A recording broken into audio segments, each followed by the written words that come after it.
Si tu prépares un voyage à Da Nang, au Vietnam, il y a des choses essentielles à connaître avant de partir. Nous sommes nomades en famille depuis 2013 et nous avons vécu à Ho Chi Minh Ville, à Vung Tau, à Hanoï et tout récemment à Da Nang.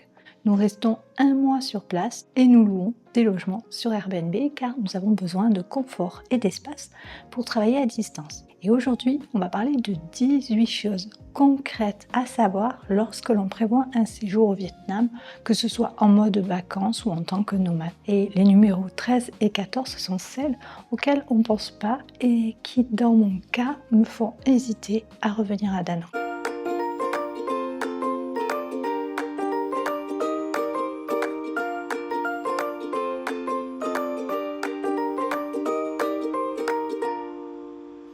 On va commencer avec la première partie de cette vidéo et ça va concerner les préparatifs avant le départ. Première chose à voir, eh bien, ce sont les visas. Alors si tu es français, si tu es belge, si tu es suisse, tu bénéficies actuellement d'une exemption de visa de 45 jours. Tu arrives, tu donnes ton passeport, on te met un tampon et tu peux rester 45 jours. Pas besoin d'e-visa ni de formulaire à remplir avant, contrairement à ce qui est demandé en Thaïlande ou en Malaisie. Attention, ton passeport il doit être valable au minimum 6 mois après la fin de ton séjour. Si tu veux rester plus longtemps, tu peux faire un e-visa de 90 jours en ligne. Fais-le uniquement sur le site officiel du gouvernement vietnamien. Il coûte 25 $ pour une entrée simple, c'est-à-dire que tu ne sors pas du pays. Il existe beaucoup de sites intermédiaires qui vont proposer de faire ce visa à ta place, mais cela coûte beaucoup plus cher. La deuxième chose importante pour ton voyage, ça va être l'assurance voyage. Alors l'assurance, elle n'est pas obligatoire pour entrer au Vietnam, mais elle est fortement recommandée. Le risque zéro, il n'existe pas. Et même sur un court séjour, il peut arriver un pépin. Tomber gravement malade, avoir une forte intoxication alimentaire, se faire une grosse entorse lors d'une randonnée, se fracturer un membre lors d'une chute en scooter. Les frais médicaux, ils peuvent monter très rapidement. Ça fait plus de 12 ans que nous sommes nomades et nous avons toujours voyagé avec une assurance. Et ça nous a sauvés de situations qui auraient pu devenir vraiment catastrophiques. Alors on a testé plusieurs assureurs et depuis un peu plus d'un an, oui 1 an et demi, nous sommes couverts par Safety Wing. Alors nous avons déjà fait appel à leur service et cela s'est toujours bien passé. Je te mettrai une vidéo que j'ai faite sur les assurances voyage juste ici. La troisième chose importante, ça va être les vaccins. Parce que ça, c'est une question qu'on peut se poser. Est-ce qu'il y a des vaccins obligatoires pour entrer au Vietnam ? Alors, certains sont recommandés selon ton profil, notamment si tu voyages en région rurale, l'hépatite A et B, le tétanos. Le mieux, c'est quand même de consulter ton médecin avant le départ. Il te fournira des recommandations pour les médicaments à emporter avec toi et puis les vaccins qui sont conseillés. Prévois quand même une visite au moins 2 mois avant le départ, car dans certaines villes, obtenir un rendez-vous pour se faire vacciner peut prendre du temps. Quatrième point, ça va être le permis de conduire international. Si tu as l'intention de conduire un scooter ou une moto, tu auras besoin de ton permis de conduire international avec l'indication que tu possèdes le permis A pour conduire un 2 roues. Si tu dois en faire la demande, il va falloir t'y prendre plusieurs mois avant ton départ car les délais peuvent être très longs. N'hésite pas, si toi-même tu as fait la demande d'un permis international, de me mettre en commentaire quel délai tu as dû attendre pour le recevoir. Tu dois aussi avoir ton permis de conduire national avec toi. Et ces 2 documents, tu les conserves sur toi parce qu'on peut te les demander lors d'un contrôle ou en cas d'un accident. Avoir tous les documents en règle, assurance voyage avec la couverture pour 2 roues, ton permis national, ton permis international et un casque sont des indispensables pour ta sécurité et ta sérénité si tu voyages au Vietnam. Maintenant, on va passer à la deuxième partie. Ici, on va voir comment venir à Da Nang. La ville est très bien desservie en vol domestique. En avion, c'est donc très facile d'y venir. Que tu partes de Hanoï ou de Ho Chi Minh Ville, tu en as pour environ 1 heure de vol. Nous sommes arrivés depuis Bangkok avec un vol AirAsia, une compagnie que nous utilisons très souvent pour nos voyages en Asie. Comme toujours, j'ai réservé directement sur le site de la compagnie. L'aéroport de Da Nang, comme tu vas pouvoir le voir, il est petit, mais il est bien aménagé. Le passage à l'immigration a été très rapide ainsi que la récupération des bagages. comme d'habitude, nous avons fait appel à un chauffeur Grab. La zone où tous les chauffeurs attendent est juste à côté de la zone de retrait des bagages. Tu ne peux pas la louper, c'est vraiment bien indiqué. On passe au 6e point, ça va être dans quel quartier loger à Da Nang? Ça, c'est une question que je me pose systématiquement quand je découvre une nouvelle destination. Si tu ne choisis pas bien ton quartier, tu peux passer à côté de ton voyage. Souvent, on va hésiter entre deux zones, la zone plus vers la plage et la zone plutôt vers le centre-ville. Nous, on a choisi de réserver un logement sur Airbnb à 5 minutes à pied de la plage de Mai Ki. C'est la plage la plus réputée de la ville et c'est vrai qu'elle est magnifique. Tout est fait pour que dans un rayon de 5 à 10 minutes à pied, tu aies absolument tout ce dont tu as besoin. Donc tu as cette partie, mais tu as aussi le centre-ville qui se trouve de l'autre côté de la rivière Han. C'est une autre option qui revient souvent dans les recherches. C'est un bon choix si tu veux être au cœur de la vie locale et des marchés. En revanche, si tu loges dans le centre-ville, je pense qu'il faut vraiment louer un scooter car à pied, la plage est franchement assez loin. Le 7e point, ça concerne justement le déplacement à Da Nang et autour de Da Nang. Si tu es à l'aise en scooter et que tu as de l'expérience, tu peux en louer un assez facilement. Si tu as ton permis international avec la mention moto et que tu te sens vraiment confiant, pourquoi pas. Sans permis international, en cas d'accident, ton assurance peut refuser de couvrir les frais. La conduite ici, elle est très différente de l'Europe. Ça signifie déconstruire le code de la route que tu as appris. Et bien sûr, le casque, il est obligatoire. Autre moyen de te déplacer, ça va être en Grab. Quand on a envie de bouger, soit on y va à pied, soit on commande un chauffeur Grab. C'est un taxi réservé via l'application. Et vu les prix et tout ce qu'il y a à faire à pied dans notre quartier, ça nous a largement suffi. Pour les excursions plus loin, comme aller voir la fameuse Lady Buddha, donc c'est une attraction que je te recommande vivement de faire, on a également pris un Grab. D'ailleurs, je te mettrai le lien vers la vidéo que j'ai faite sur Lady Buddha et la jolie pagode que tu peux découvrir en même temps. Et je te mettrai la vidéo juste après celle-ci. Donc voilà, si tu as envie de voir une attraction intéressante à faire à Da Nang, n'hésite pas à aller la regarder. 8e chose importante, c'est de faire attention aux faux chauffeurs Grab. C'est une arnaque qui est fréquente. Le gars se fait passer pour le chauffeur que tu as réservé. Il attend sur le trottoir devant l'aéroport ou devant le centre commercial et vient vers toi. Il peut vouloir regarder ton téléphone, voire le prendre pour annuler la course que tu as réellement réservée. Tu te retrouves alors avec un tarif plus élevé à payer en cash. Donc, toujours vérifier la plaque du véhicule que tu as réservé avant d'y monter. 9e chose, c'est la météo à Da Nang. Quand y venir? Nous sommes arrivés mi-décembre, nous avons eu de nombreux jours de pluie et de ciel gris, peut-être 2 journées ensoleillées seulement. Donc décembre, c'est pas vraiment le meilleur mois pour venir à Da Nang. Bon, je le savais, je m'étais quand même un petit peu renseignée avant, mais on n'avait pas vraiment l'intention de profiter de la plage. C'était surtout pour passer les fêtes de fin d'année dans une station balnéaire, d'être proche de la mer en cette fin d'année. Vers la fin de la première semaine de janvier, si je me souviens bien, la météo a commencé à s'améliorer et on a pu profiter de très belles journées. De manière générale, voici ce qu'il faut retenir. Février à mai, c'est la meilleure période.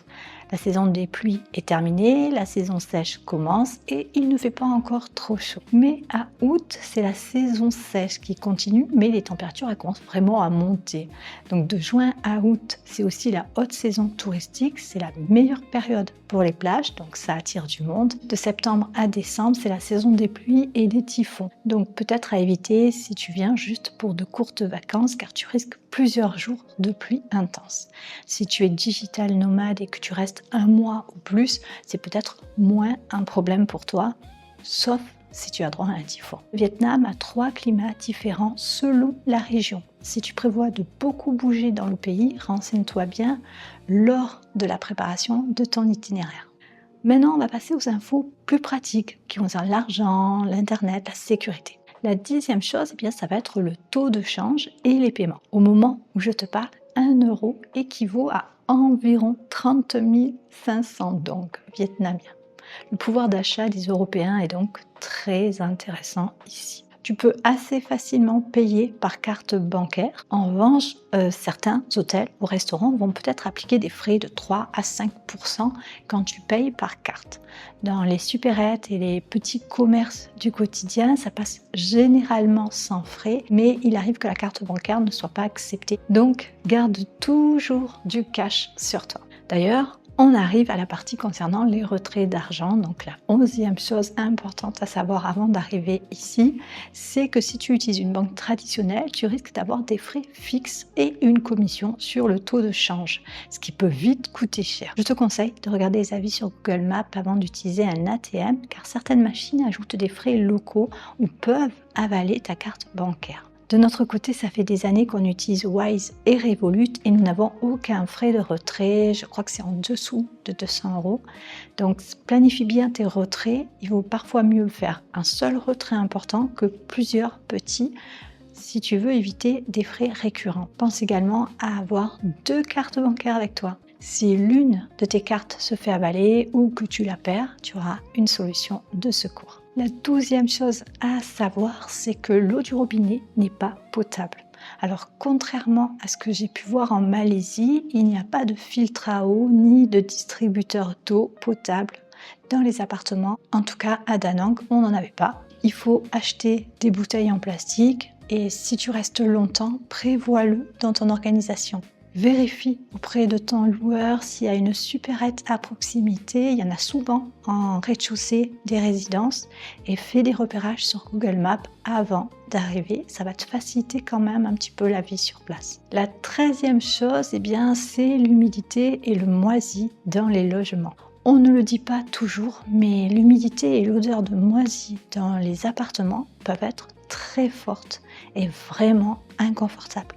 Les logements ne sont pas du tout bien ventilés. Quand tu cherches par exemple sur Airbnb, tu peux vérifier les avis des précédents locataires, tu peux regarder s'il y a des fenêtres dans les chambres et à quoi ressemble la salle de bain. Pour moi, le moisi dans un appartement, c'est vraiment un gros point négatif. Et en plus, ça peut abîmer tes affaires personnelles, ça peut abîmer par exemple même ton passeport selon où tu le ranges, si tu le ranges dans un tiroir. Donc c'est vraiment très dérangeant, surtout quand tu y restes plusieurs semaines.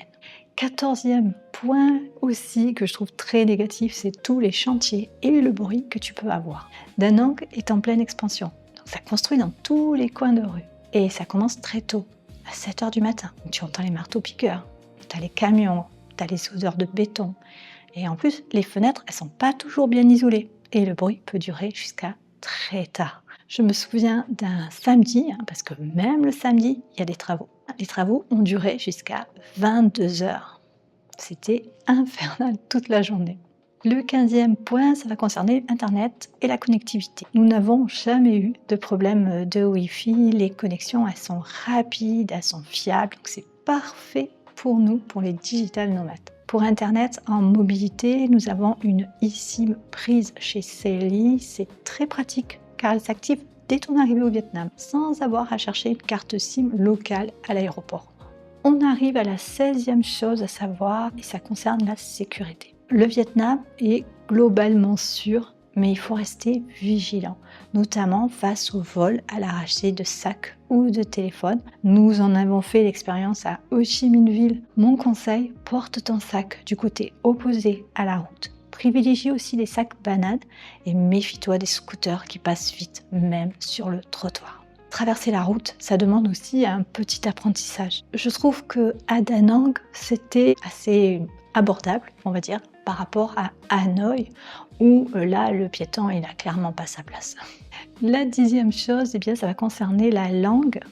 Nous n'avons pas croisé de personnes qui parlent français, ou alors on a eu droit à des personnes qui nous ont dit juste le mot basique, bonjour. L'anglais est parlé dans les zones touristiques, donc à Da Nang, tu n'auras pas trop de problèmes à ce niveau-là. Il vaut mieux avoir quand même l'application Google Traduction sur ton téléphone, ça sera vraiment un allié indispensable et il te sera parfois utile aussi pour traduire les menus au restaurant. Et j'en arrive à la 18e chose à savoir avant de venir au Vietnam, et ça concerne la nourriture. Il y a un grand choix de restaurants à Da Nang. Vraiment, on a été épatés. La nourriture vietnamienne, elle est très bonne et puis elle est pas chère. Mais en plus, quand on reste plusieurs semaines, comme c'est notre cas, c'est vraiment très pratique d'avoir une aussi large gamme de restaurants internationaux à distance de marche. Et en plus, les tarifs, ils sont aussi plutôt abordables, même si tu manges dans une pizzeria, dans un restaurant mexicain ou que tu vas prendre un brunch, c'est quand même beaucoup plus abordable en tout cas que ce qu'on peut voir en France. Alors, est-ce que Da Nang, c'est une bonne destination pour des vacances ou pour des digital nomades? Je vais dire oui. On est très content d'avoir découvert Da Nang. Ça nous a réconciliés avec le Vietnam car nos 2 précédents séjours dans ce pays avaient été assez décevants. Peut-être que j'en parlerai dans une autre vidéo. Da Nang, ça peut être vraiment une excellente destination si tu veux vivre en Asie du Sud-Est à moindre coût. La vie ici n'est vraiment pas chère. Tu as plein de supermarchés où acheter des fruits, des légumes et tout ce dont tu as besoin pour vivre confortablement dans un appartement. Nous réfléchissons d'ailleurs à y revenir cet été, mais comme je disais au début de la vidéo, il y a 2 points qui me freinent encore. Donc c'est le bruit permanent des chantiers jusqu'à très tard le soir, parce qu'en 5 semaines, je l'ai trouvé vraiment dérangeant. J'ai eu quand même beaucoup de mal à m'y habituer. Et puis il y a le problème d'humidité et de moisie dans les logements. Alors même si peut-être qu'en été on le ressent moins, ce sont 2 points qui me freinent encore un peu pour revenir à Da Nang. J'espère que ce partage d'expérience va aider de futurs voyageurs ou digital nomades. N'hésite pas à t'abonner si tu t'intéresses au mode de vie de digital nomade ou aux solutions pour pouvoir voyager plus souvent, mieux, dans de bonnes conditions. Je te laisse et je te retrouve la semaine prochaine pour une nouvelle vidéo. Bye bye!